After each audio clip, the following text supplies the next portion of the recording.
There's no reason for you to be late. All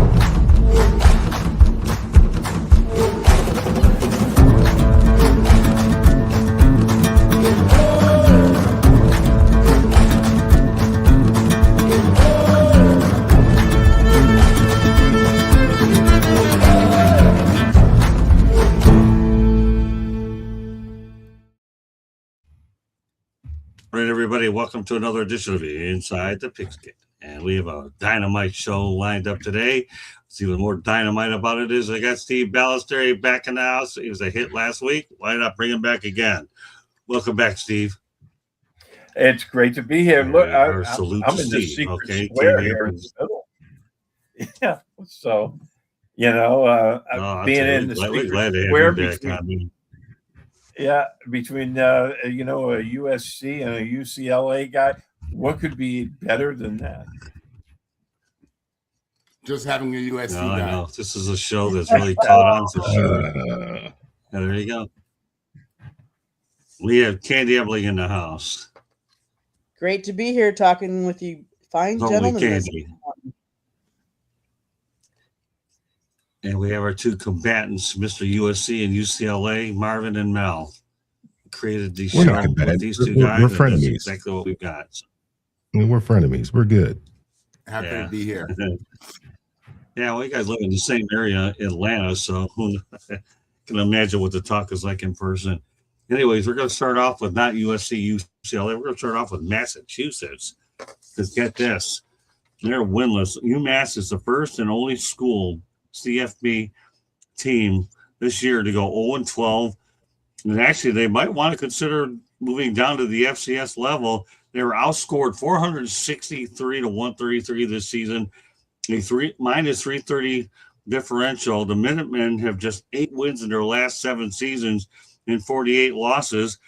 They have never won more than 4 games in a year at the FBS level. The past 7 years, UMass is 8-68.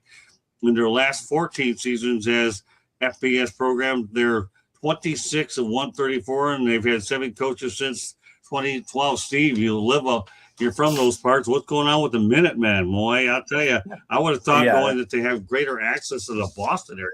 They do a little bit better than that. Well, they belong at the lower level. I mean, look, as they call it up in Mass, ZooMass, right? That's a party school. They're not big into athletics. I don't know why they're considered a Division I school.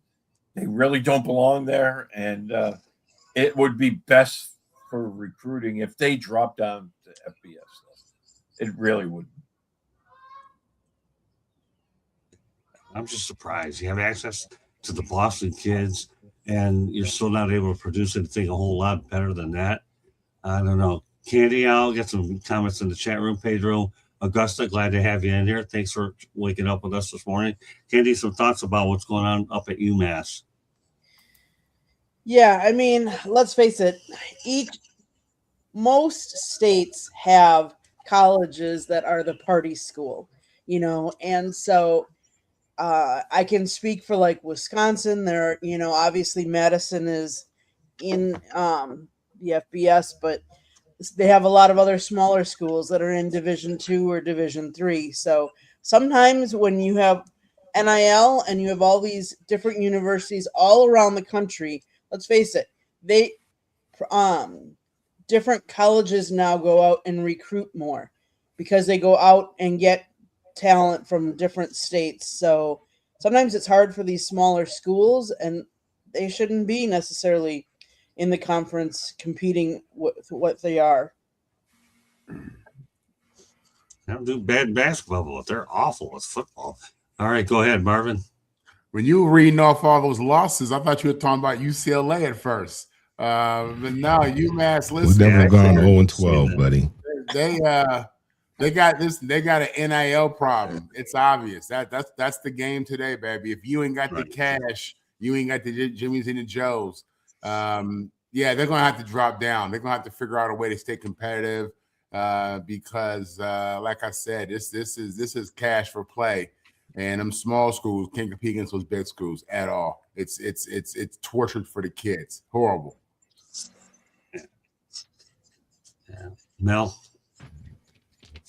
I mean, it's tough now. Obviously, in the NIL area, I don't know a lot of kids that in the Metro Detroit area or in the Midwest that grew up and say, "Hey, I want to go to UMass." That's not one of those schools that you desire to go to. So they have to come up with a plan. They got to figure out who they are, understand who they are, and what kind of players that they need, and do the best they can. I remember when Don Brown from Michigan left as a defensive coordinator of Michigan and went out to UMass, and he was pretty successful at UMass. The great Greg Landry came from UMass. They've had some players out of UMass. Victor Cruz came from UMass.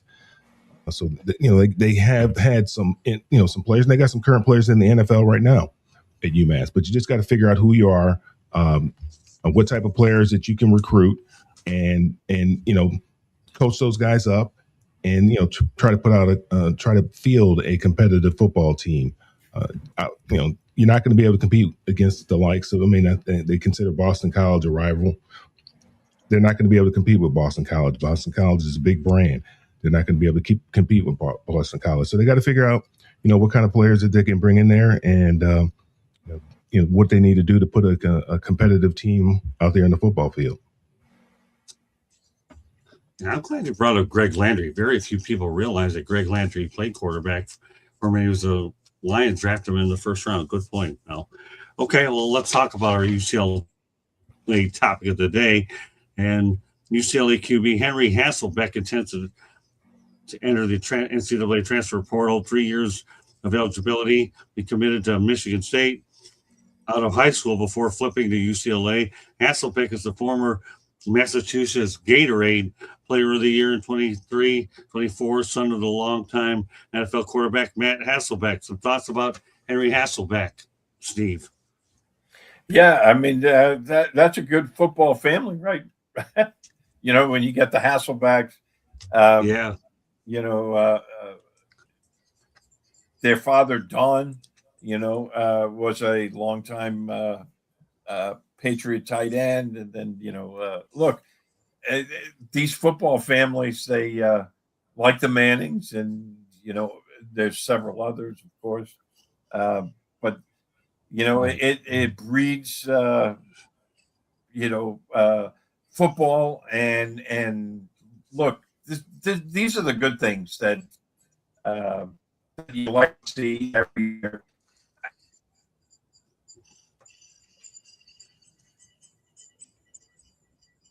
Yeah. These are definitely the good things when you're talking about football. When you have the Mannings, for sure, Steve. I mean, you talk about Eli Manning, you talk about Peyton Manning and Archie Manning. Now the Hasselbecks carrying that tradition. So I'm glad you brought that up, Steve. I don't know if can he continue on, and then hopefully we'll have Steve back. So yeah, he's a 6'3", 180-pound quarterback. He redshirted and served as a scout team quarterback for UCLA. He did announce his transfer from UCLA to Appalachian State in January. He is son of the 17-year NFL veteran Matt Hasselbeck and grandson of former NFL tight end Don Hasselbeck. So he still has 3 years of eligibility. At Appalachian State. Okay. So he's going to Appalachian State. It was really pretty good part of the country. Okay, correct. Marvin. Yeah, I played with Matt. Me and Matt were together in training camp in 2000 in Green Bay. Good dude. It's wild to see his son out there.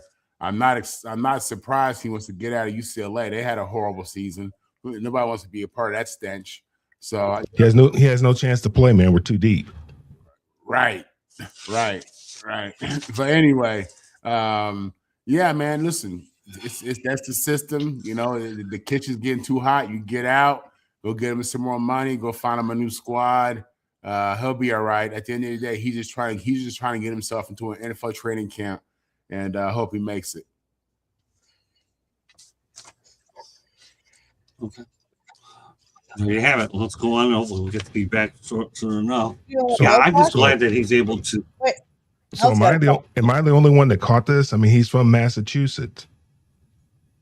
Am I the only one that caught that? I mean, how'd they let him get out, right? And he looks like he's a pretty good athlete. That's true.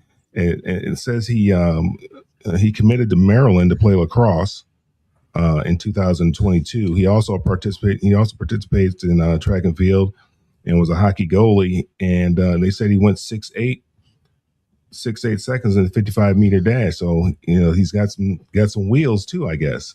So why isn't he going back? Why isn't UMass all over this kid? That makes all the sense in the world. He's from Massachusetts. Why not go to UMass? No, I'm with you. I kind of wondered about that too when it came up.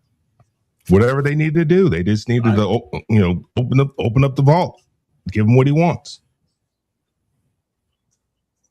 Steve, you have any additional things you want to add to this? I know that you had a few technical problems. But unfortunately, you mentioned the mayonnaise as part of it.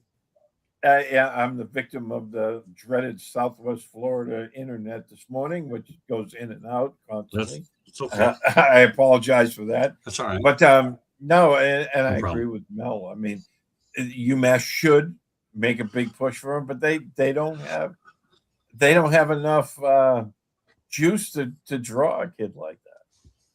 And it's not like he needs the money. First of all, he doesn't need the money. It's not like you really have to. He just wants an opportunity. He doesn't really need his dad and his family's straight. It's not that he needs the money. So this isn't a kid that you really have to do all that.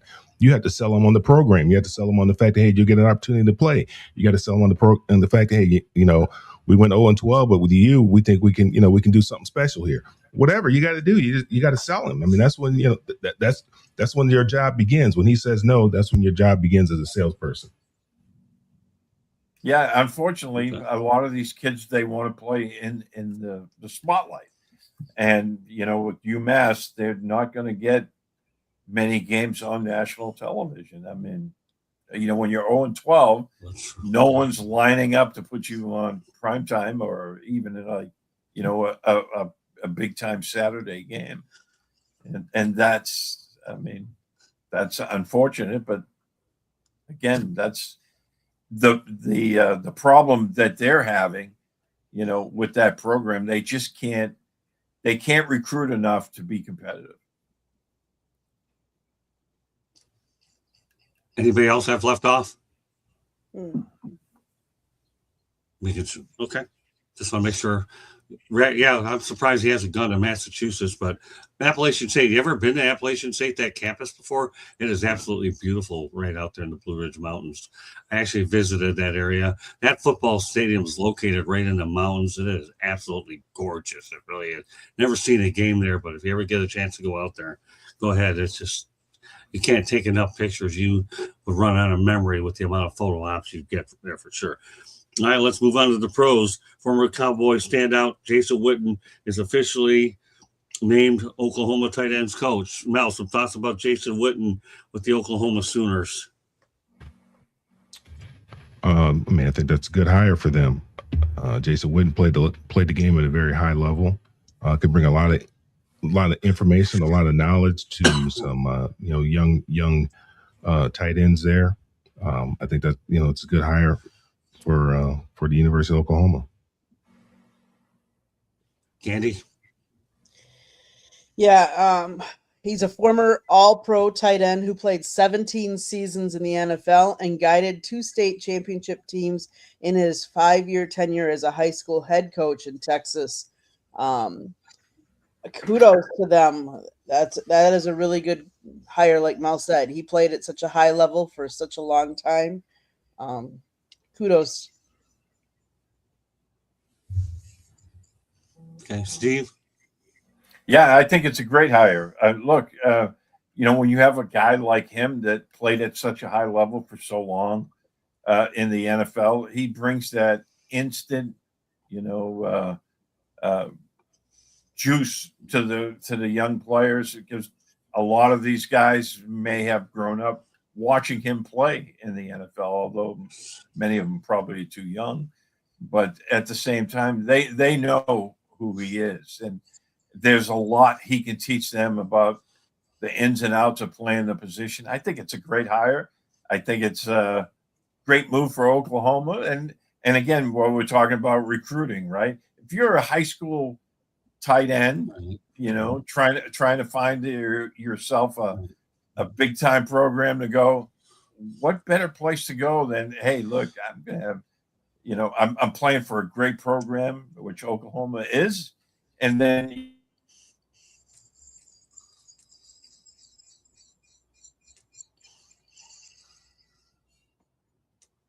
I think that's his internet. Well, yeah, it's okay. It's that dial Go up. ahead, pick it up, Marvin. Yeah, listen, it's a great hire. I mean, Oklahoma's in the middle of nowhere. They're a name program. They're a blue blood program. But, in this era, man, these kids want, big names are a part of it. You know what I'm saying? Big splashy names. Witten is a guy you can easily sell, Hall of Famer, future Hall of Famer, one of the greatest players of his era, an all-time great tight end. I think he's like fourth in receptions, something like that. I didn't know that he was the head coach of two teams that won the state title. That's impressive. That's very impressive. So, yeah, obviously he has an itch. I'm sure he's had many options as to where he can go. For him, choosing Oklahoma was strategic. Again, the big school that's on the map. They're going to be competing for the SEC. And like Steve said, if you're a high school kid and you play, tight end, you definitely want to be coached by a guy this caliber. I mean, he's it. So, yeah, great move. Good look for the school. All right, Steve, you want to pick up where you left off? And you're running into a few challenges there. Go ahead, continue. Yeah, it's Steve, so much for the higher win. It's okay. Yeah, so much for Xfinity's 1 gig. That's all right. Internet, but hey, look, I just to finish up, I think Witten is a great hire for them, and I think it's going to bear fruit for them. Yeah, I think so.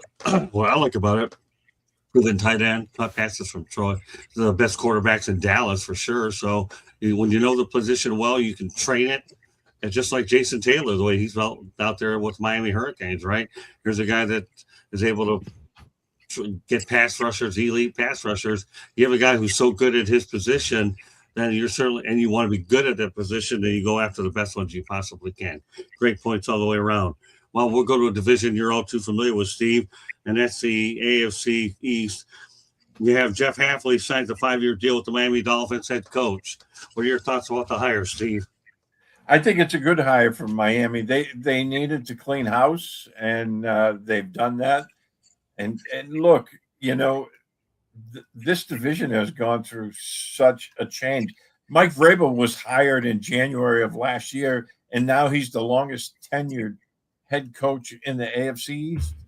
I mean, you talk about a turnover. But look, Miami, they've had that reputation for a while of a team that's, a warm weather team that folds in the cold weather, and when the games get physical, they needed to change that perception. I think this was a good hire for them. I think he's going to do well. They obviously have to make a huge decision with Tua. Signs right now seem to be pointing that they're going to let him go. I would kind of hold off on that just for the time being. But look, I think he's going to be a good hire for them. They need this, and I think the division next year is going to be really interesting to watch because there's obviously new faces everywhere. With the Jets, they kept their head coach, but at the same time, they fired his entire staff, which is a very Jets type move. Buffalo has a new head coach, but I think the Dolphins really needed to pull this off. Marvin? Yeah, the big issue here is who's the quarterback going to be? Because in the AFC East, I tell you right now, the Bills got a quarterback. They got a guy. They're going to be okay. And the Patriots are in Super Bowl right now. All right. So, right now, Miami's coming from the bottom with the Jets here. That's just what it is. They got a couple of players, but you got to have a quarterback in this league, man. You got to have a quarterback. You got to have alignment to be successful. Head coach, GM, quarterback, and to me, the owner over there is a little sketchy. They just let go of the GM. They got a new coach now. They don't have a quarterback. So the Dolphins are going to be, Right. no pun intended, fishing for wins here. Seriously, it's going to be tough sledding in the AFC East that's already loaded with a couple guys. Candy. So do I agree that they should have moved on from Mike McDaniels? Yes. Do I think Jeff Hafley is going to be the answer? That really remains to be seen. Now, as a head coach, he went to Boston College and he coached there. The first year he went 6-5. Second year he went 6-6. The third year he went 3-9. And then the fourth year 7-6. That doesn't scream that he's doing a really good job as a head coach. And we've all said that some defensive or offensive coordinators are better as defensive or offensive coordinators. So I think it'll remain to be seen. But yes, he does need to get the quarterback situation solved, because if he doesn't solve that, there's no way he's going to have success. Great point, Candy. No. Because look, I'm sorry to interrupt, but there's no that's better okay. poster Go boy ahead. for that when you're talking about coordinators being great coordinators than Josh McDaniels. Terrible head coach. Mm-hmm. Arguably one of the best ever as an offensive coordinator. And the job he did this year was incredible with New England. And look, he won assistant coach of the year, which probably ticks off a lot of people in Las Vegas. Mm-hmm. I'm sure. Okay, go ahead, Mel. Yeah, I don't really know a whole lot about the guy. I kind of remember when he came over from Boston College and became the defensive coordinator for the Green Bay Packers. I know Troy Aikman was involved in the search process. He talks to a lot of different people around the NFL, doing his job in production meetings and so forth and so on. And he was really excited about, he said, you go into meetings and you talk to some people and you know that this person is going to be, has the goods to be a head coach, to talking to D'Amico Ryans and there was somebody else that he mentioned. But Jeff Hafley was one of the guys that he mentioned that he thought would be a good coach. And again, like I said, he was a part of the process of hiring a coach, and he's pretty excited about him being there. I don't really know a whole lot about him. I don't, recall Green Bay's defense being lights out. But again, like everybody said, if you don't, you have to figure out what you're going to do with that quarterback position. And we all kind of believe that, Tua's in a place where he's so fragile. He's really just trying to take care of himself. And you need somebody, when he was on before the injuries, obviously, Tua was dealing. I mean, he led the league in passing, if I'm not mistaken, passing yards one year. First year, I think Mike McDaniel was down there. But you got to get that. You have to get that position figured out. And if you don't, then it's gonna be tough sledding. Good morning, Eddie. The thing I wonder about this hire is this. You're bringing in another first-time head coach. To me, there were some good veteran head coaches out there. And I'm just surprised they didn't opt to go with a veteran guy. Again, I'm not going to undermine Troy Aikman's decision to guide a little bit there, because Troy's a good football mind. I get that. But you can't bring in a proven veteran coach. That's the part with Miami I just don't understand. Again, I don't know about Hafley to go out there and make a predetermination.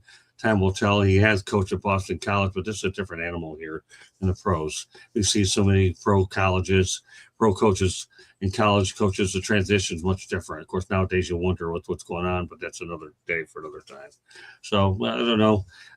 Do I think they could have done better? I don't know. I'm not involved with them, and all I do is report on what I see, and that's all we're doing here today. All right, now we're going to get interesting, Steve. I just wanted to set everything up with the appetizer with all these snubs, Pro Football Hall of Fame snubs, and you had a couple in New England. When you get the president of the United States talking about one, then you definitely have to bring it up. President Donald Trump wants, and I repeat the word, people, wants Bill Belichick's Hall of Fame snub to be overturned. My goodness, he wants it. You're going to sign this executive order, President, to get it done? Good luck, okay. And, of course, people have to look into Spygate, whether that had something to do with that. In the press conferences, we know there were anything but colorful, Steve, but you were at all of them. Why do you think that Bill Belichick wasn't a first ballot Hall of Famer? Well, look, I think, it's a complicated thing. At the voting, the way they do this nowadays, it's kind of odd.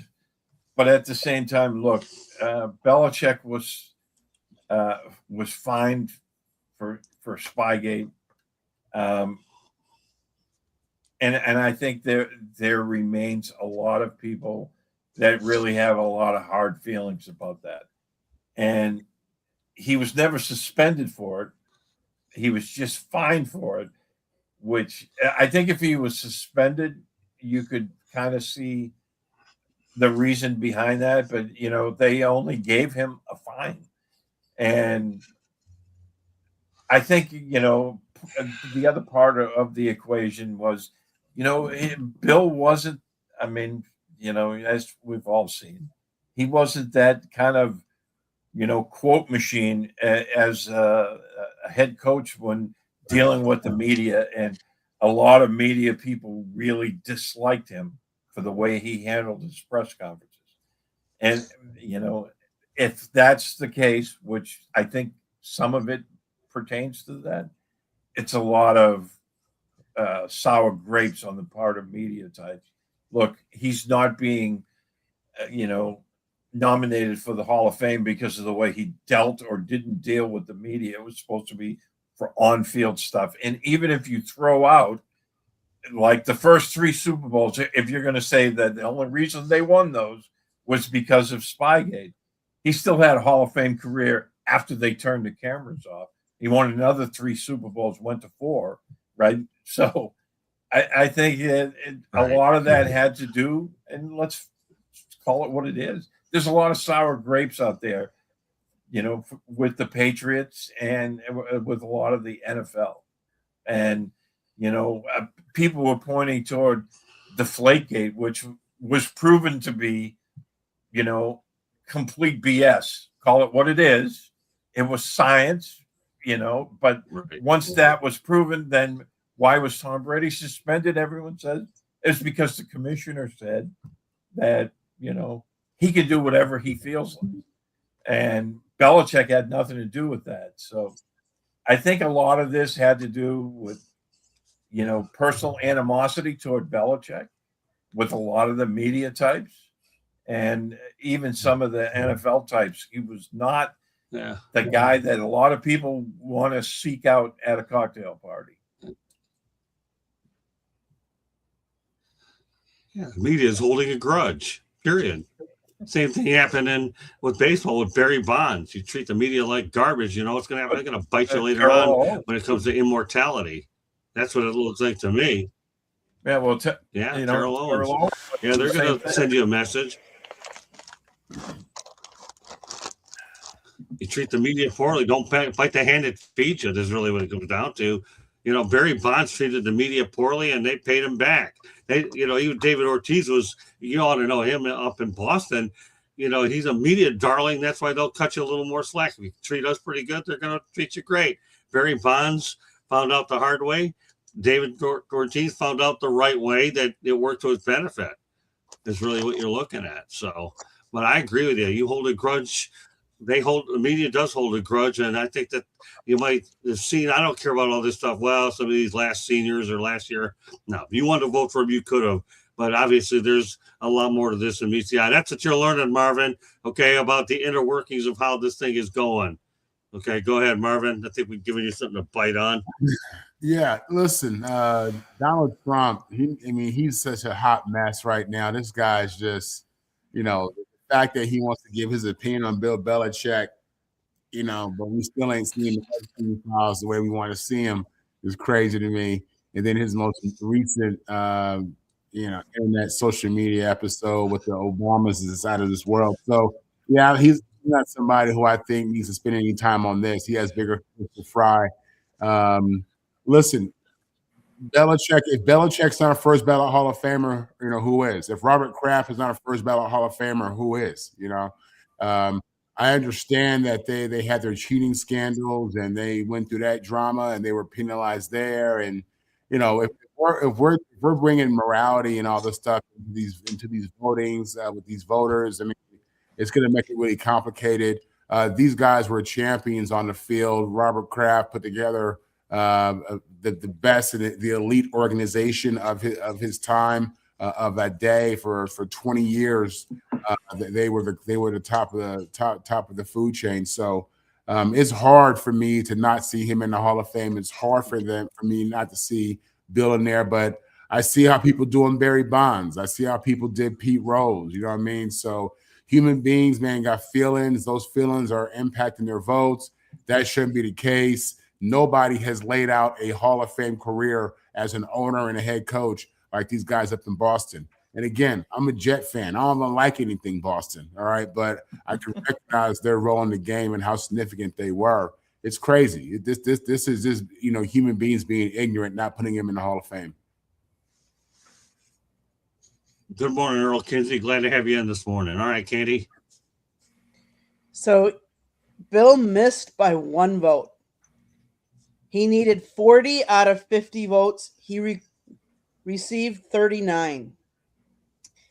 His omission, driven by alleged voter scandal-related biases and a strict 3-candidate limit, has triggered significant outcry and criticism of the selection process.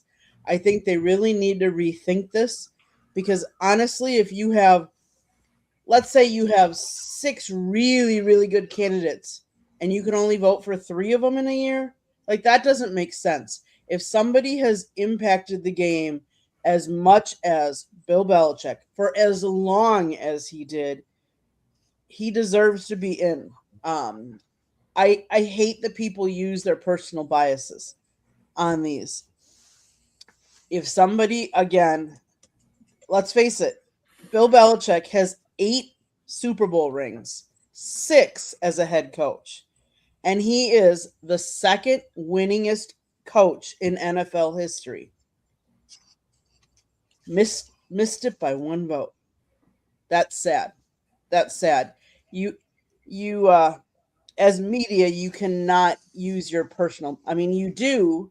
A lot of people do, but you have to put aside what your feelings are for him and look at the body of work and vote on the body of work. All right, so you're bringing up body of work. What's to say, Steve? I'm going to ask you about this. His body of work after Tom Brady. I'm wondering if that factored into the decision-making process of these voters. All right, you did it all with Tom. Okay, what have you done without him? Do you think that might have been influenced by a voter too, Steve? I don't buy that. Look, you take any Hall of Fame coach, right? There's always a quarterback involved because it's a piece of the puzzle. You have to have actually 3 things if you're going to have a dynasty, right? You have to have ownership, you have to have a head coach, you have to have that quarterback. And then if you don't have all 3 of those, it's not going to work. Now, look, Belichick at the end of his Patriots tenure, they did not draft well. Early in his career with New England, the Patriots drafted extremely well, and they always brought in those type of what we used to call up there the working class free agents, right? Guys who filled roles. To Eddie's point, Walsh won with multiple quarterbacks, 2 guys that are in the Hall of Fame, Steve Young and Joe Montana.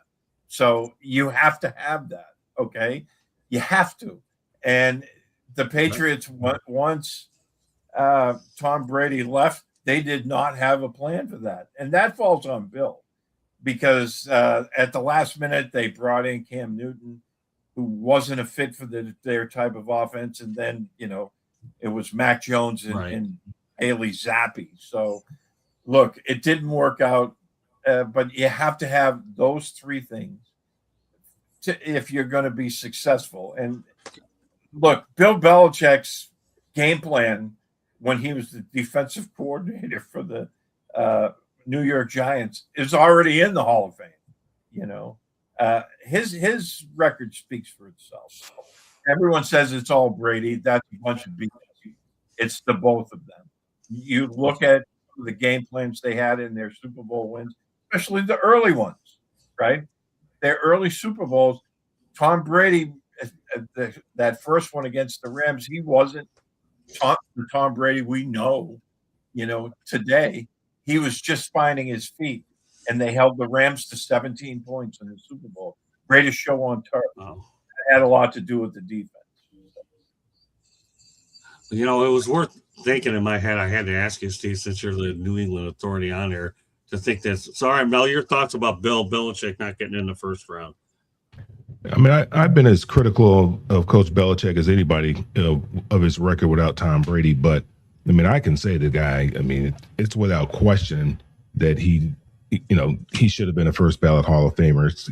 And, I've always said this about those Hall of Fame voters. I never particularly cared for them. I think they were probably not very popular when they were in high school or something like that. And now they have an opportunity where they feel like they have a little power, and they go ahead and exert that power.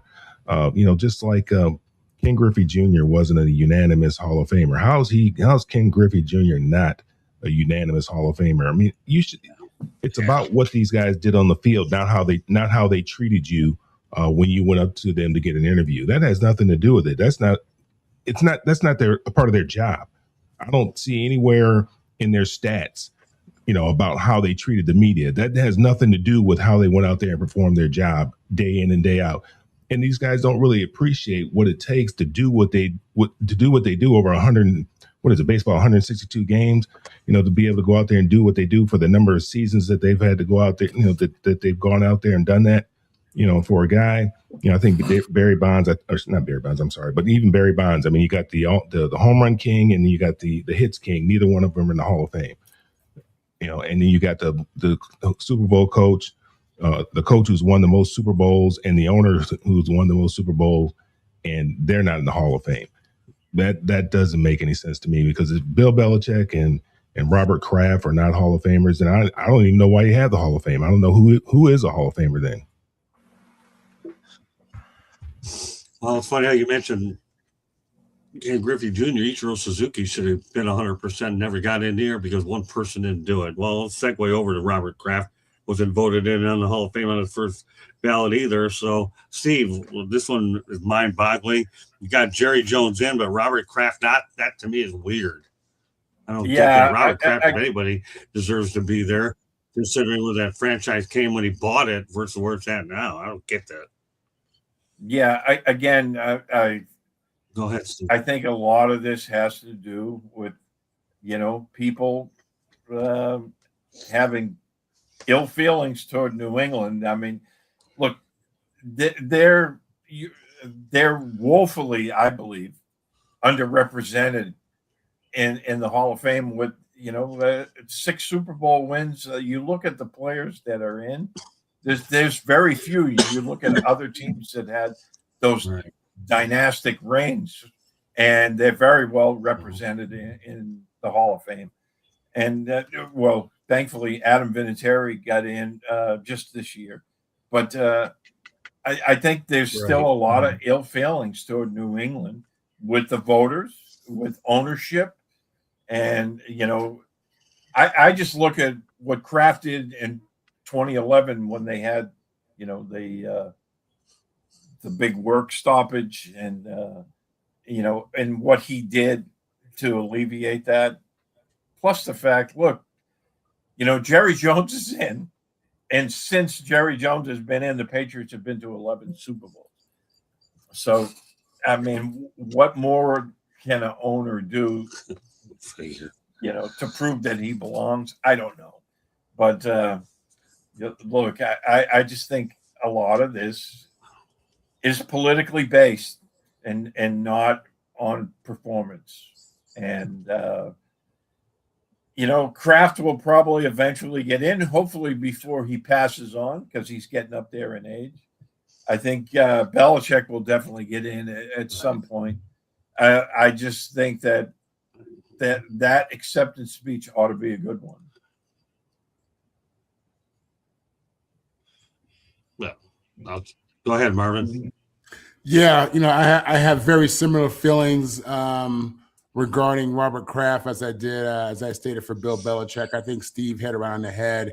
I mean, the unfortunate part of this process is that the human portion of it creates human error, because by any standard, Robert Kraft is a Hall of Famer. Again, if he's not a Hall of Fame owner, then who is? All right. And I understand, the things that the organization has gone through, but we've made the mistake of leaving people out too long and letting this thing get silly. And I hope we don't do that here. If you want to humble the guy, if you want this guy to feel some kind of backlash from all the scandals, I guess, if that's what's in you. But in regards to the impact that he's had in football, in regards to the level in which his organization competed at, this is an all-time great, owner. So yeah, it's a crime that he's not in there. And hopefully these guys get over their emotions, get him voted in there. Because again, if he's not a first ballot Hall of Fame owner, who is? What's the standard if it's not the standard that he set? So it's funny business to me. Candy. Robert Kraft, 84 years old, bought the Patriots since 1994. He's overseen the franchise's sudden turnaround to become one of, we all would say, arguably the NFL's premier organizations. There's very few that would, beat him. Jerry Jones got in the Hall of Fame back in, what was it? I just had that a minute ago. Since 2017. And I understand Jerry Jones has done a lot with marketing and done a lot as that side of things, but Robert Kraft should be in at this point. This isn't his first year of eligibility to get in there either.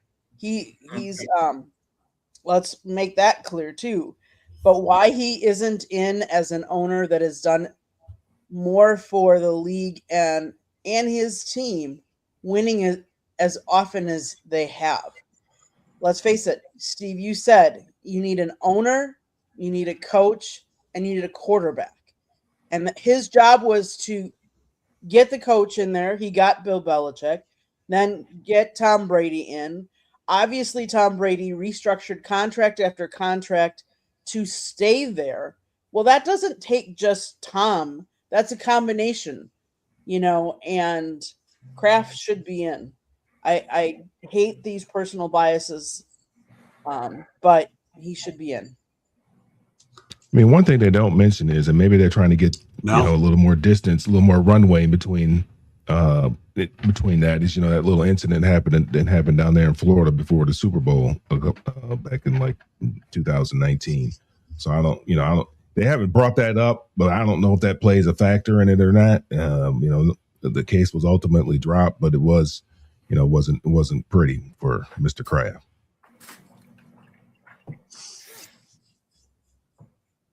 The only thing I'll say about this whole thing is if I do what I think the NFL is going to do, because now that you see that this is a public relations mess that both Belichick and Brady didn't get in, I have a feeling that there are going to be a lot of people looking in the Hall of Fame voting and how many members are going to get kicked off that committee and all that. I have a feeling that this may have opened up a different set of the floodgates have opened up for an overhaul in terms of the voting process. Right?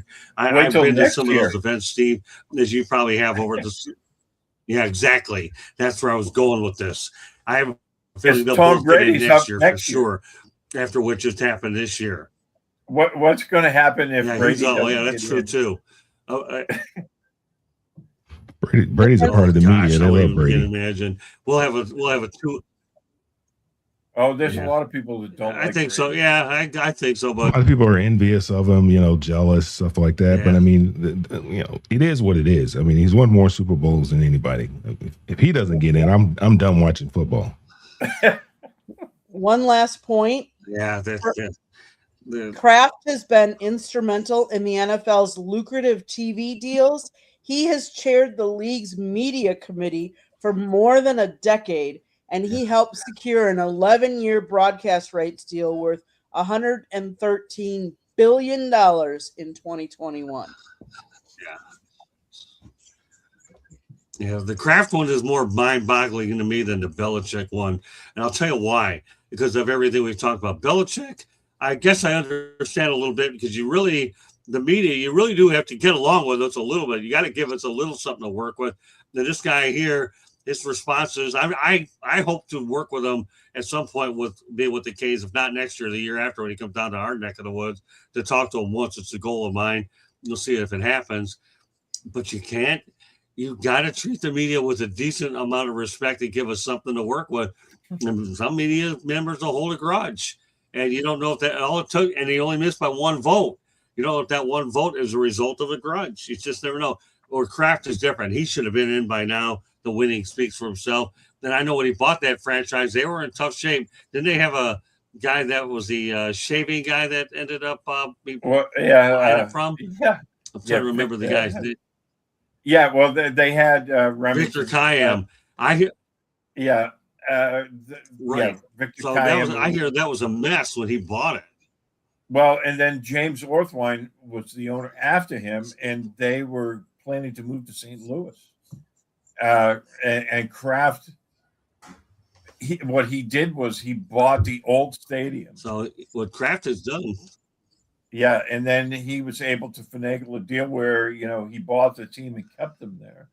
And then after, because the old stadium was absolutely horrible, and then they were able to keep the team there, built a new stadium, and their success followed. But they were very close to moving to St. Louis. If James Orthwine had kept the team, they might have been the St. Louis Patriots. Yeah, I mean, so what he's done goes beyond his winning. He saved that franchise. He saved the New England Patriots in terms of what they really are and the billionaire that he is. I had been doing a little research on that, and I know Victor Kiam was an outright disaster, and then the guy that followed was unbelievable. I won't get into specifics there. We only have about another 30 minutes or so to go, anyways. But one thing that is encouraging to see is that Patriots defensive coordinator Terrell Williams, who was diagnosed with an aggressive form of prostate cancer on September 11th, is now cancer-free. This is really great news, Mal. Yeah, that's great.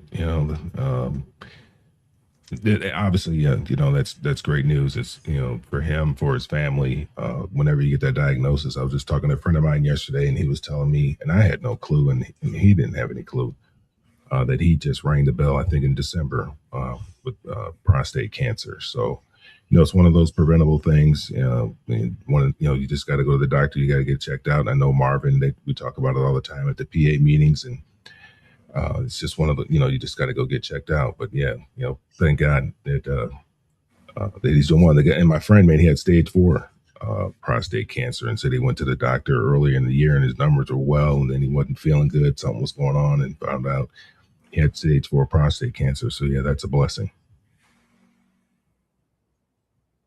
Candy. Nobody likes the C word. The one thing I will say is if you catch it early and treat it early, the likelihood that you can beat it is a whole lot better. So kudos to them for aggressively treating it. Not everybody is as fortunate. I've known numerous people that have succumbed to that disease. So kudos for them catching it. Kudos for them fighting hard and him beating it. Let's face it. Let's try and find a cure for that stupid C word.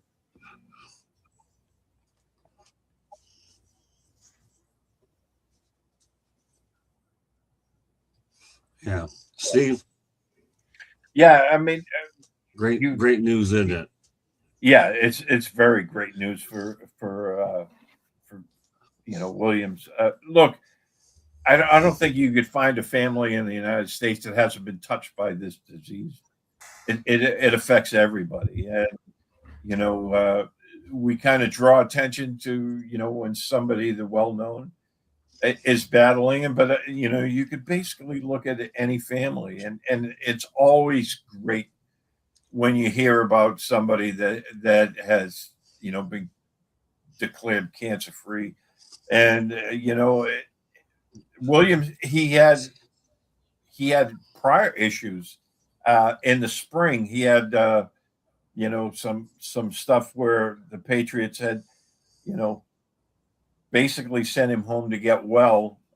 He had some other health issues, and then he was cleared to come back, and it was right after the first regular season game that he was not feeling well. Mike Vrabel asked him to go to urgent care, and luckily they caught it and they were able to treat it, and now he's cancer free, and although he's not going to be coaching tomorrow in the Super Bowl, he did travel with the team to San Francisco, and he's helping out behind the scenes. I know he's very popular with the players, as he was with his previous stops, and that's always a great thing, because I think that helps with the healing process when you're able to do what you love and get back to that, and that's wonderful news for him. I think you couldn't ask for a better end to the season for him, and hopefully he can stay that way. Yeah, I was going to ask you that if he was involved a little bit. Evidently, he's involved in some way or another. That's good that he's involved. Whether he's not on the sidelines, one thing. The fact that his input's involved in the game plan and his inspiration, that's great to hear, Steve. It really is. Yeah, Mike Vrabel has been thanks talking. Yeah, he's been talking about him all through the season, because as his treatment has gone on, when he was feeling up to it, he was still involved, coming to the facility, talking with the players. He kept up with them even during his treatment, where he was in meetings on Zoom and whatnot.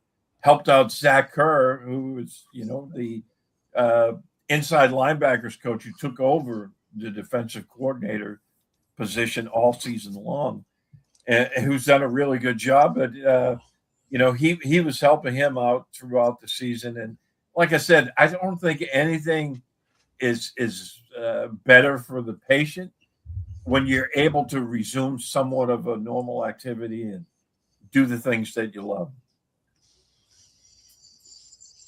Great stuff, Steve. Thanks for great minds think alike in this one, Steve, because I was wondering about it, and you've answered my question. And I'm sure a lot of people, when they look back on this show here, wondering, is Terrell, obviously, this guy here, to me, is just unbelievable. Terrell Williams, will go back and look on our shorts. Yeah, he's involved, and I hope everybody will be able to say that ahead of your schedule for the Super Bowl. All right, Marvin. Yeah, this is definitely good news, especially going into the Super Bowl week. These teams, the NFL, NFLPA, do a lot to promote cancer awareness and certain types of cancer awareness that are in men. Prostate cancer is a big one. I know that here in Atlanta, we do a lot to promote prostate awareness to our NFLPA members. And I know that through the CBA and other opportunities, there are a lot of opportunities for players to get tested and all that stuff, and coaches as well. So, yeah, I'm happy to hear that this is all coming together and you're seeing the results. More importantly, it's spreading awareness to the fans, which are the millions and millions of fans out there, hear this kind of stuff. And it makes the next guy want to go get tested, want to get stuff checked out. So it's a win across the board, man. I'm happy to hear another survival story, not a story of a tragic loss by an NFL player or coach. So this is something to celebrate for sure. And I just hope that, his story, his success with this journey just impacts more and more people, because it's something that we do need to take care of as men and people. So. Yeah, I've had a lot of family members bit by the C word as well, and it's not fun whatsoever. In fact, I recently had an uncle who just died in August of cancer. It's too bad. So, but meanwhile, I'm glad that at least Terrell Williams is doing well and he's involved. All right, let's continue on here. And I pray for anybody that has the disease, keep fighting. That's all we can hope for. And we have our prayers as well. All right, well, the Commanders are hiring USC's Eric Henderson as a defensive line coach and run game coordinator. Before USC, he worked with the Rams and Aaron Darnold. So thoughts, Mel, about the hire? I know that he leaves USC, so it doesn't break your heart at all, does it? Yeah, it doesn't really matter. I don't know a whole lot about the guy. Marvin can probably tell you a little bit more about him. I don't know how it's going to move the needle. The unfortunate thing about the Commanders is it's very difficult for them right now to, and I'm not saying that this guy's not a quality coach. It's very difficult to get a quality coach. And there's another team that falls in the same category, the Jets, unfortunately. It's very difficult to get quality coaches when you feel that the coach's seat is extremely hot.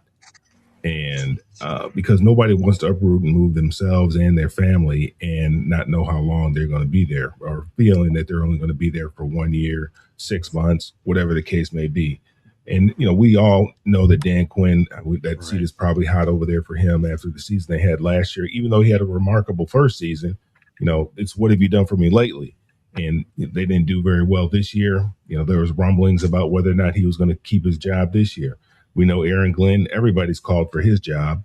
So it's, I'm sure the guy's a fine coach, but when it gets down, when you really look at it, people are smart, people are intelligent. They want to go somewhere where they feel they have a little bit of a runway, where they're going to be there a couple of years, 3 years, or even longer, hopefully even longer.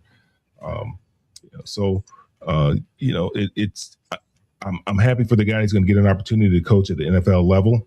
I hope he's able to do it for a long period of time. It just doesn't seem that it's going to be that way, unfortunately, for him. Good comment in the chat. Hi, Friend Zone Millionaire. We're all fighting cancer. We have to give our immune system as much help as we can. Great point. Want to make sure we got that up there. Okay. So go ahead, Katie. Some thoughts about Eric Henderson. So he played college ball at Georgia Tech. He was undrafted. Cincinnati, he played for the Bengals, and then he played for the Las Vegas Locomotives. As a coach, he started on the defensive side back in 2016 with UTSA. Then he went to the Chargers, and he was assistant defensive line coach. He with the Rams defensive line coach from 19 to 20. And then for the Rams, he was the defensive line coach and run game coordinator. Then he went from 21 to 23. Then he went to USC for 24 and 25, co-defensive coordinator, defensive line coach, and run game. And now he's with the Commanders. So he's moved around a little bit, but he's been under some good coaches. It remains to be seen. We'll see if his previous history leads to success with the Commanders. Steve? Yeah, I think it's a good hire. I don't know a lot about him, but, his resume speaks for itself. And, he's gradually progressed and he's, earned more responsibility everywhere he's gone. I think this has to be a good hire. I mean, I'm sure Marvin has a lot more info on the coach, but look, I think whenever a guy like this earns his wings, so to speak, it's always a good thing. And let's face it, the Commanders, they needed the help this year. They suffered a lot of injuries after, 2 years ago, they were like the Cinderella team that came out of nowhere. They kind of fell back to the pack this year, but, with hopefully a healthier 2026, they'll make some noise again. Great point, Steve. All right, Marvin, go ahead. Yeah. Give you lead on this one.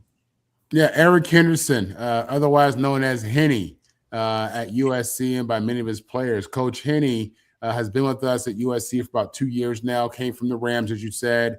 When he came over, it was a big deal. Aaron Donald made a few appearances at USC practices and USC games, and made a few videos letting people know, letting these recruits know that Henny had a lot to do with his development. And, if you want to play D-line, play for Henny. So he got a big endorsement from one of the greatest to ever do it. He came to SC, did a tremendous job in our recruiting. As many of you know, USC had the #1 recruiting class for 2026. He had a lot to do with that. A lot of big defensive linemen came for him. And because of the good job that he did, he was up for the USC job this year as defensive coordinator. He was named as one of the finalists for the DC job at Georgia Tech. And then you heard him rumored to then he also interviewed with the Cowboys. So, yeah, it looked like he was really trying to take advantage of his time at USC and just get bounced out to get an NFL job, which he did. I think he'll do a good job. He did a good job for us. It's different coaching in college and coaching in the pros, especially as we enter this NIL era. So he probably, wanted to get back to that level, that caliber athlete. And I wish them nothing but the best. They definitely have a good coach, good energy. He'll bring good culture. And everybody who coached with him had a lot of good things to say about him. A lot of players really enjoyed playing for him as well. So, yeah, Eric Henderson should do well in DC, assuming that he has some talent out there.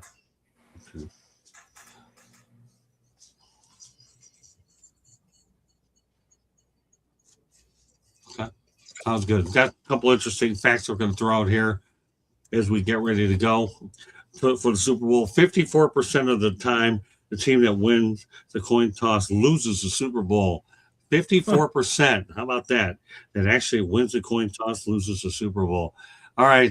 What's your take on that one, Mel? I mean, not much. I mean, that's basically 50-50. And it's not like 70% or anything. I mean, it's still, it's 50-50 basically. So it doesn't mean anything. Okay. Fair enough. Candy, putting it out there as facts. Let everybody draw their own conclusions after tomorrow. It just amazes me how many little facts that we come up with, that we get on, that we, talk about. I think it's fun. It's fun to look at some of these things, but does it really matter? The only time I think it really matters is in overtime, but they've been changing some of that. So. I like throwing these facts out there. It gets people to think anyways, right, Steve? 54%. Exactly. But yeah, I'm with Mel. 54%. I mean, that's like he said, it's basically 50-50. So I don't think you could draw too much from that. But it is, like, as Candy said, it's amazing the lengths that people go to find these obscure stat lines that, play into the Super Bowl. And I'm sure there'll be others popping up between now and tomorrow. I can tell you one thing. I'm a journalist. It's my job to put this stuff out there, and I'll let everybody comment to the way they see to choose. And that's all I'm doing is my job.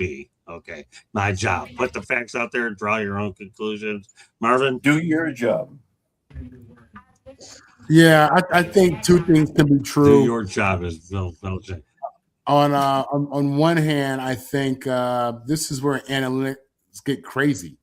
It's 50-50. What are we talking about? Like Mel and Steve said, why this is one of those stat lines that just you add to yourself, and it says you're stressing about that. You know what I mean? Too much analytics is messing this game up and messing the process of enjoying the game.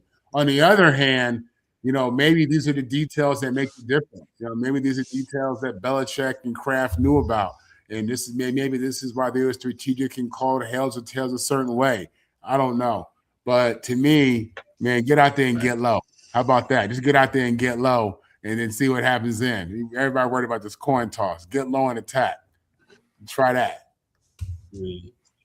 Oh, don't kid yourself. I was at a game when the Lions and the Pittsburgh Steelers played on Thanksgiving Day, and they botched a coin toss, and they changed the rule. The Lions won the game. So let's not. The Lions were involved in it. I was at that game. That's when the overtime. That's when the overtime rules were different. So that was a big deal. I know. Yeah, it was. So let's not downplay the coin toss, people. I mean, I was at a The very coin toss historical before game for all the 60 right minutes of a reasons. And game. The Detroit coin guy, toss before 60 minutes of a game and the coin toss with old overtime rules are two different things. Overtime rules were much different back it then. First doesn't one to matter. score It's a wins. coin toss. So what? It was a coin toss. I'm entitled to be a part of an interesting moment for all the right or wrong reasons. I only put this fact out there. It was unbelievable. Let's just messing around with the coin toss, people. That was a Thanksgiving Day, is what it was. And they botched the coin toss and had to make a rule change. So the Detroit Lions were involved in a rule change, let alone the catch rule with Calvin Johnson many years ago. Oh, they're involved in all kinds of rule changes when you're on the wrong end of them. But that's beside the point. The coin toss, people. All right, 54%. I realize the number's a little shallow. I get it. Go ahead, Katie. I know you really jumped on it after I went ballistic here. What you talk about Go on, Thanksgiving Katie. Day. Got your finger. You talk about Thanksgiving Day. Super Bowl Sunday is the second biggest day for food consumption in the U.S. after Thanksgiving Day. Yeah. And more chicken wings are eaten on Super Bowl Sunday than any other day of the year. So you're going to throw out some fun facts. I had to throw out a couple. Not a good day to be a chicken. All right. Oh, no kidding. Yeah, I love that, let alone turkey on Turkey Day. Well, I'll throw another insane sense since you guys like the last one. All right. The number one seed in the NFC hasn't won a Super Bowl since the 2017 season. The Eagles were the last to do it. Is there a little bit of credence to that one, Steve? Look, I think, again, this is one of those obscure stats, right? That they were talking. I saw something in a similar vein when the number one seed has faced a team that is not the number one seed from the opposite conference. They've lost several Super Bowls in a row. Again, I mean, these are kind of those weird facts and everything. But look, I don't play into that. It all comes down to execution. And, when teams make it to the Super Bowl, it doesn't matter if you're the number one seed or the number 2 or the number 5, it all comes down to what happens between the lines. And I don't buy into that, whole thing. Look, the Eagles won it in 2017 because they made more plays than New England did. That's all. Just throwing it out there, Steve. I see it, I put it down, and I throw it out there, and that's all I have to say about it. All right, Marvin.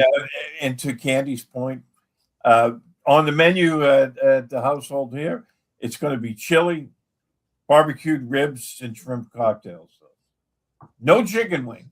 I'm coming over. I know how to get to your place. All we need to do is jump on the alligator. You ready for 2 more people? Well, we're coming. Well, not there you go.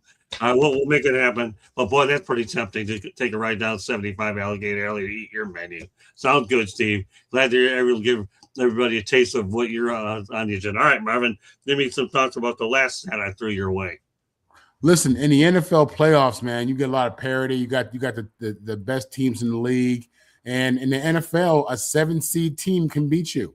A 6-seed team can beat you. It can win it all. So, the idea of being the number one seed, I get it. You've been dominant through the regular season, but those are 2 different seasons, regular season and postseason, 2 different mentalities, 2 different levels of, possibly, maturity in the locker room. So, I don't put a whole lot into that number of the last time the number one seed won it, who it was. That means nothing. In the NFL playoffs, the 7-seed team will come in there and knock your butt off. Period. Okay. Good. I like that. Very good, Marvin. All right, Katie. I mean, you can talk about. We just witnessed the college football playoffs. Miami was a 10 seed and they got to the championship game. It's all about who's playing good and who is mistake free. Because I think a lot of you winning a Super Bowl is playing mistake free, clean football. Whoever does that wins most of the time. Okay. Mel?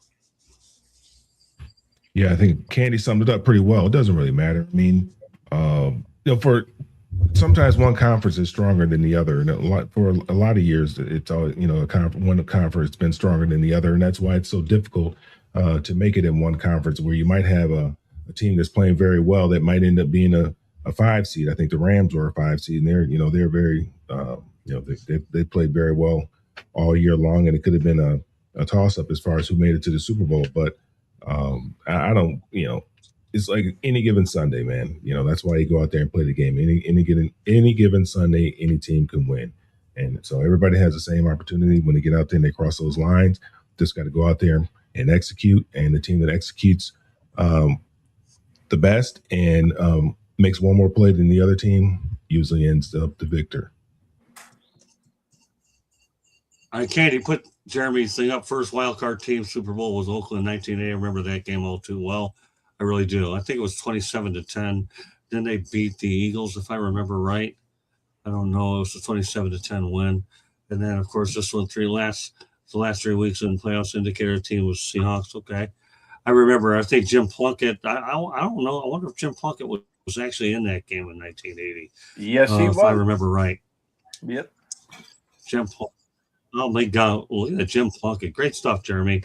I tell you what, Jim Plunkett came in there as a heavy underdog. So there you go. Great minds think alike, Jeremy. I mean, I'm putting these stats out there. I'm a journalist, hardcore people. Draw what you want with them. That's just my job, as Bill Belichick would say. But Jim Plunkett, don't forget that one. 2 more topics to Jim go. Plunkett and Ron we'll Jaworski. put predictions. Mel, yeah, there you go, Jim. There you go. How about that? See, I guess we're old enough to remember that, aren't we? Jim Plunkett and Ron Jaworski. All right, 2 more topics to get to. This one should be pretty easy, so we'll make it rapid fire. That Justin Fields actually declined the Pro Bowl invitation to focus on off-season trading. You like the move, Mel? Rapid fire. Who was that? Who'd you say declined it? Justin Fields turned down. Yeah, Justin Fields turned down an opportunity to go to the Pro Bowl to focus on his off-season training. Justin Fields. Justin Fields? Did you get that? Oh. Yeah, really? He decided not to go to the Pro Bowl either, like the rest of them. Yeah, I didn't know that. I mean, they're not doing anything at the Pro Bowl anyway. They're not playing football. It's flag football. It could have went down there and had fun just like everybody else. I didn't realize that he was a Pro Bowler. Yeah, that's surprising. Oh, news 101. That's what we do in the business, right, Steve? We give news 101. We give information. Steve, we've done that for a while, haven't we? Yes. Some thoughts about Justin Fields saying no to the Pro Bowl. I wish the NFL would just do away with the Pro Bowl. I mean, I honestly, I can tell you I haven't watched it in several years. And the fact that they're playing flag football says it all. I mean,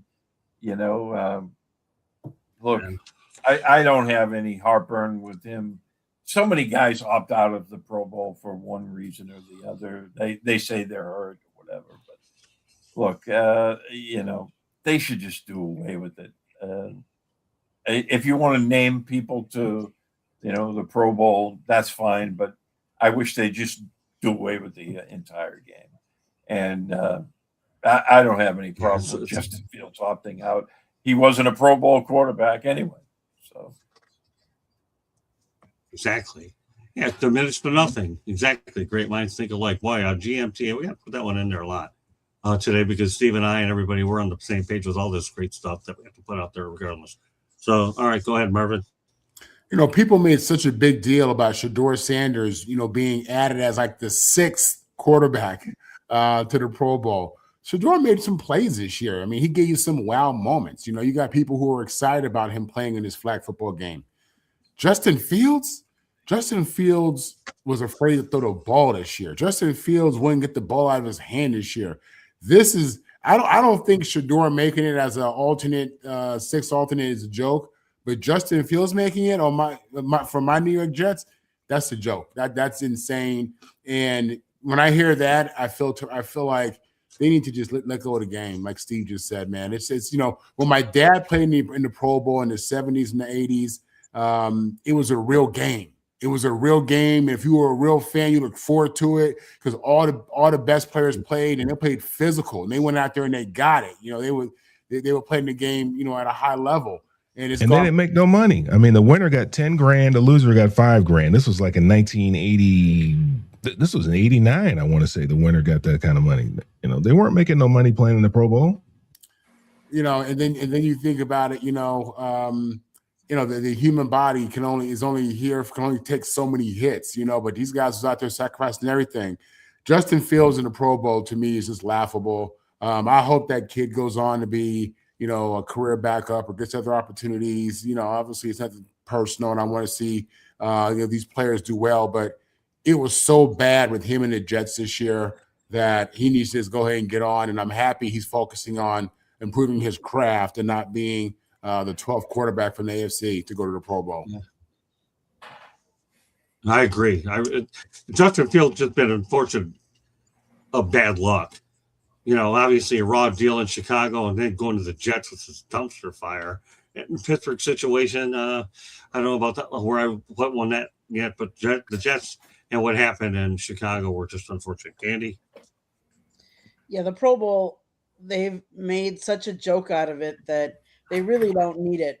I mean, do it just a skills competition so that you're not competing against each other. I get flag football, but you pay these guys to play football. How many, games of the year? And we're talking about 17 going up to 18. Do they really need to be playing another game, or should it just be like a skills competition? And then throw in, if you want excitement, then put in some other flag football game, from some of the top athletes, maybe the girls or something, just to throw in some entertainment. But yeah, the Pro Bowl doesn't need to be anymore. All right, Candy, let me cut you off. Let me cut you off real quick. Mel has to go in about a minute. So what are your thoughts, Mel, real quickly, of the Pro Football Hall of Fame class? You got Drew Brees, Larry Fitzgerald, Adam Vinatieri, Roger Craig, Luke Kuechly in it, class of 2026. You like the 5 that are going real quick, then we'll go back to Candy's thoughts. I know you have about a minute. Go ahead, and then put your info if you can. Yeah, I do. I mean, Roger Craig should have been in there. I don't know what took so long for him to. Well, I mean, I know it took so long for him to get in there. His numbers aren't the type of numbers that you look for, that typical Hall of Fame voters look for. But as far as with his impact on the game and what he did, and he was the first dual threat running back. He was the first guy to rush for 1,000 and have 1,000 yards receiving. He was a guy that. When you thought about running back, I mean, that's somebody that you emulated, and he was a problem. I mean, he was all knees and shoulder pads. I don't know if Marvin was old enough to watch him play, but I mean, you didn't know where to attack him because that high knee running style that he had. But yeah, I mean, I don't have any problem. Luke Kuechly, I mean, he didn't play that long. It was because of injuries, but he was a tackling machine. Obviously, Drew Brees set all kind of records there in being limited as far as his height's concerned. And I remember when he came out of college, when he got drafted in the second round, I saw him play at Purdue, and he was a good football player then. I felt that he was going to be a good quarterback, and he ended up being a good one. I can't remember who the other guys were, but yeah, they're all definitely Vinatieri. Yeah, Vinatieri. I mean, he's a clutch kicker. So yeah, I mean, you got to get a couple kickers in there. So yeah, he was a clutch kicker. I'm sure there's a couple guys that feel like they got snubbed. I know that Eli didn't make it in there, but he'll get in there eventually, I do believe. But no, I don't have any qualms with the guy. Obviously, Larry Fitzgerald. I mean, he was a shoe-in. There's no question about that from the time that he left the University of Pittsburgh, I believe it was, and went to the Cardinals. We knew, the type of player that he was, the type of the work ethic that he had, and the work that he put in it, and there's no question. And the numbers that he put up, obviously, he put up big numbers as well. So no, I don't have any problem with anybody that got selected to the Hall of Fame. Okay, put your information out there real quick. Yeah, you can find me. Everybody can find me on social media at Melfar Jr. on all the different platforms, and then follow what we have going on for the youth at Melfar Superstar Foundation.org. I appreciate you guys having me here, but I got the boogie. Take care. Thanks. I know you do. That's why we got you for the last one too. Great stuff. All right. All right, thanks. UCLA Okay, beat Candy, USC. back to let you finish what you were going to say. Not there. No. No, All right, Candy, finish what you're going to say, then we'll go to the final comment. I was pretty Okay. much done. I mean, that All Pro right. Bowl I would do away with. All right, well, then everybody knows what the last topic is, Steve. And we got a Patriot in there. It just wasn't the one that most people thought that they were going to get in. So let's talk about the class that you have: Breeze, Fitzgerald, Vinatieri, Craig, and Keisha. I think it's a great class. I really do. But with all the controversy around it, who should be in there, they got the 5 right. I do believe they did really well on it. So thoughts, Steve?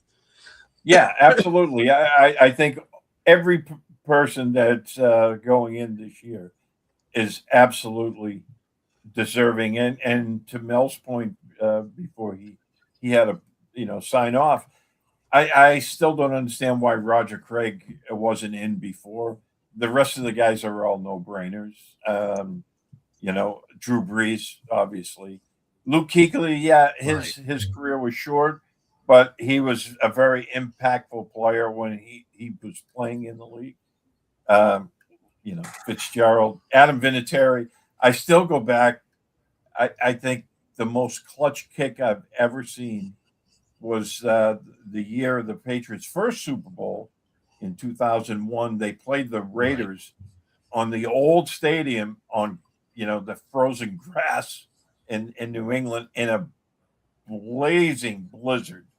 I mean, for those people who you see it on TV, it doesn't do justice to how good that kick was. It was a 45-yarder into the teeth of the wind in that old stadium.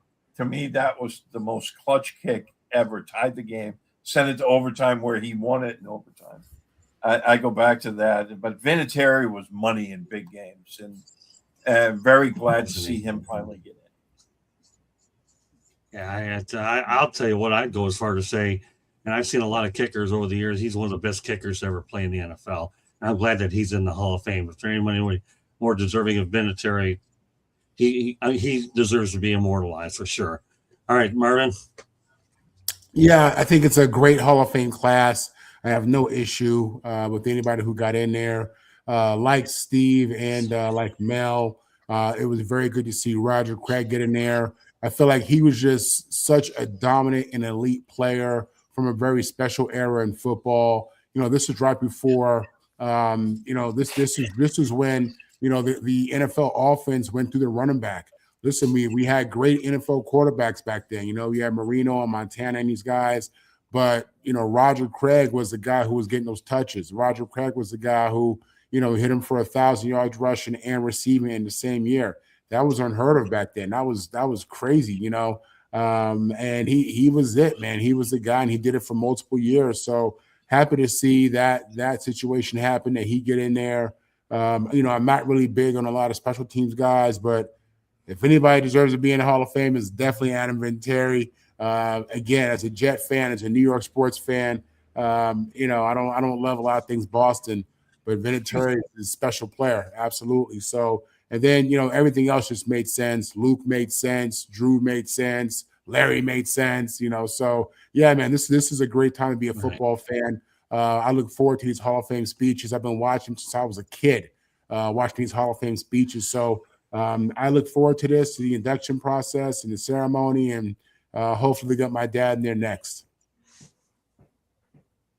Okay, let's go to the interesting fact by Jeremy. Factoid about Keishley won the Butkus Award senior year in football, and in year 3 of his pro career, he feat no other linebacker in the NFL did until this year. Jack Campbell, MLB of the middle linebacker of Detroit. There you go. I appreciate that. That's a good fact.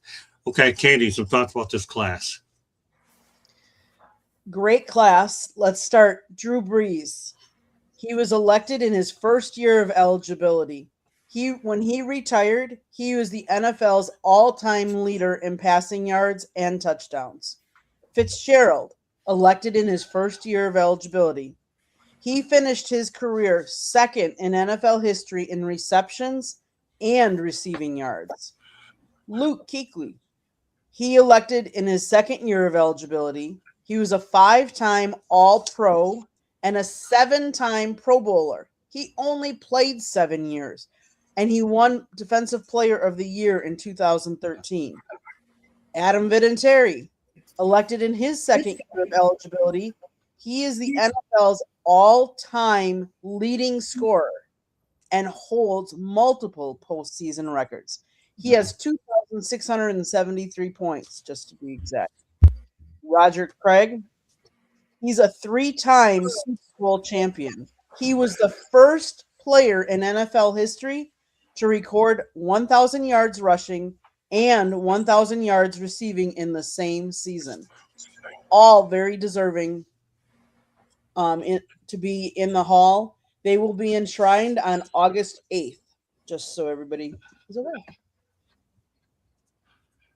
So let's go over Breeze a little bit. Fox Sports got to be thrilled because, number one, now they have a Hall of Fame quarterback in addition to Brady doing their shows. But let's not forget about what he did off the field. When New Orleans got saddled by Hurricane Katrina, he rallied that community in the manner that he did. And I'll tell you one thing, you talk about a guy who embraced New Orleans and they embraced him, let alone the fact that they won a Super Bowl in New Orleans. That says a lot. If anybody's ever driven by New Orleans after that hurricane, and I did drive it, that was complete devastation is what it was. So that's a lot of people tend to forget about it. As far as Keishley, it wasn't a lot of years. But again, football is a physical game, and that's what happens as well. But I'm glad he got in 7 years, and just goes to show you that he was a tackling machine. But as far as Breeze, there's more to this guy that meets the eye, and I'm really glad that he definitely got in as well. Fitzgerald, we know, is a great receiver. I've already said my piece about Vinatieri. I think he's great. Roger Craig, obviously, one of the first dual multi-purpose backs out there. It is a great class. We'll see what happens. And again, next year, don't worry, Belichick and Kraft will get in. I think that this year was more or less a wake-up call to both of them is really what it was to everybody else. But I think the cooler heads will prevail. But that said, great show here today. Any parting shots real quick or predictions? Steve, you want to make a prediction for tomorrow night? Yeah, I think it's going to be a low-scoring game until fourth quarter, and then we'll see a flurry of scoring. And, of course, you know, I'm drinking the Patriots Kool-Aid, so last-minute field goal wins it for New England, which I'm sure Marvin will hate. Yeah, by Andy Borgalis, by the way. Andy Borgalis from Miami. Yeah. There you go, man. You got to put Andy in there. All right, so you want to give me a score? Or you just want to say a low-scoring game?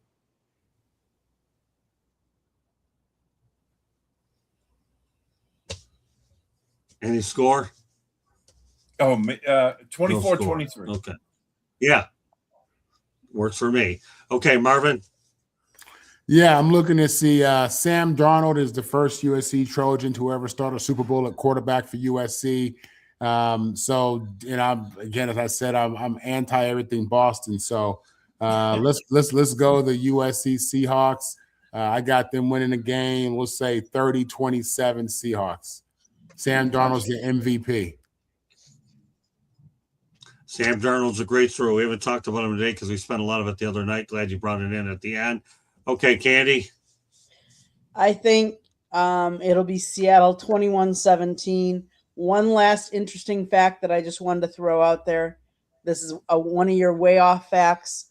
A 30-second commercial and for Super Bowl I cost $37,500. For this Super Bowl, it's between $8 and $10 million.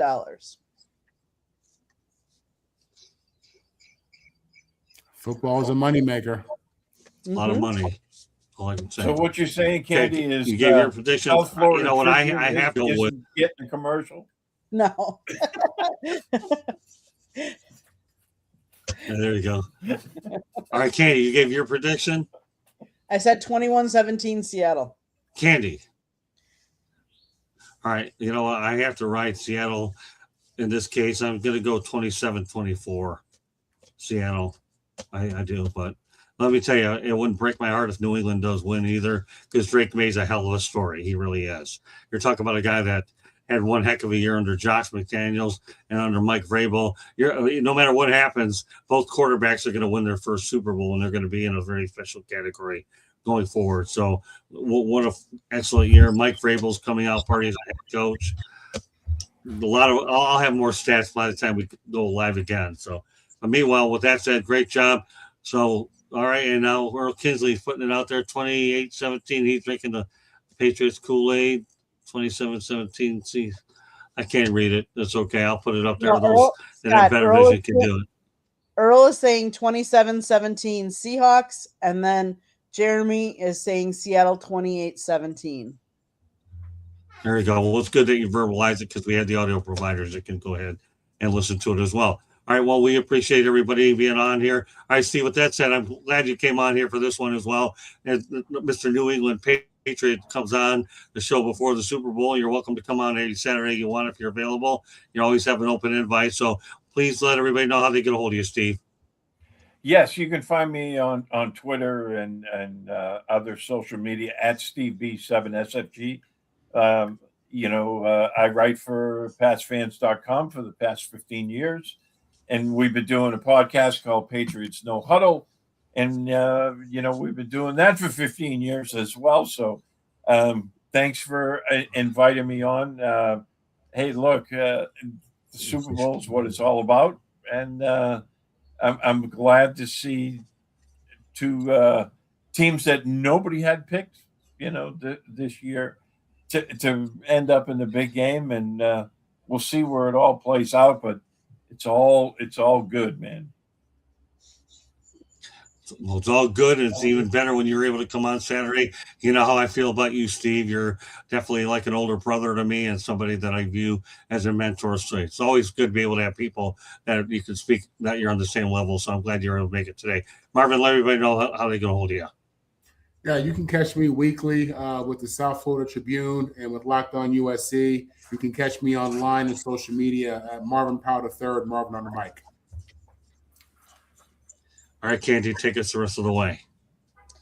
South Florida Tribune Publishing Company published a book, Lessons from the Microphone, Tuning into the Enduring Wisdom of Visionary Leaders. It is written by our host, Scott, the Motor City Madmouth Morganroth, talks about his 40-plus years in the industry and how it has evolved. He should be in the Writers Hall of Fame for all that he's done. But you can get this book on Amazon, Barnes & Noble, Kindle, Google, and Apple Books. There's also an audio version out there, so go grab it. There, you can find the link on our website, www.southfloridatribune.com, where there is a plethora of great content, so go check that out. If you like to listen to podcasts, you can find us wherever you get your podcast. If you see the red subscribe button in the lower right-hand corner, that means you have not yet subscribed to us. What are you waiting for? Click it, like us, share us with all your friends and family, and then turn on your notifications so you're notified every time we go live. Monday nights, we talk baseball. Tuesday nights, we talk football. Wednesday nights on Sports Exchange, you never know what Scott's got up his bag of tricks. Got to tune in to find out. And then Marvin on the mic with Motor City Madmouth is also on Wednesday nights. Tune in to see what they're talking about. Thursday nights, come on over to the Country Club. Come on over to Fire Up. I lead that show, and you never know what we're going to be talking about. Scott also has Sports Wrap on Thursday nights. And then, of course, Saturday mornings, we do football, and sometimes we do baseball too, especially with baseball starting to ramp up. Watch out, turn on that notification so you're notified when we go live. One last thing, enjoy the game this weekend. Marvin, you and I are going to be in a depressed state because after Sunday, we have NFL Combine, Pro Days, the draft. But as far as football, we're going to go into our slump of no football. No, we're not. We got the United Football League, people. We have the United Football League a little bit. I should be in a depressed state because I don't have the Michigan Panthers anymore. But I'll have some UFL content. I'll keep it real. I promise. I got a lot of great stuff from the Senior Bowl last week, so don't worry, everybody. We'll have it there. I know it's going to be a little bit of a letdown, but we're going to keep the show going for all the people that want to do it.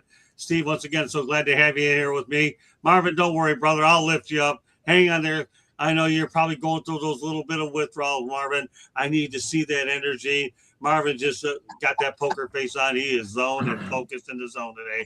That's what I love about Marvin Powell III. What can I say? You loaded up with info. Me, I just loaded up with whatever you want to call it. Stats that are meaningful or meaningless. Tonight, maybe you had a couple of meaningless. Take it for whatever it's worth. It's out there. Journalism 101. So with that said, on behalf of Mel Farr Jr., Candy Abilene, Steve Ballesteri, and Marvin Paul III. This is Scott Morgan, Rock the Motor City Madmouth. Thank you for joining us this morning here on Inside the Picton. Hope you enjoy the Super Bowl, and we'll see you next week with our programming. God bless everybody, and thank you very much for joining us. Bye now.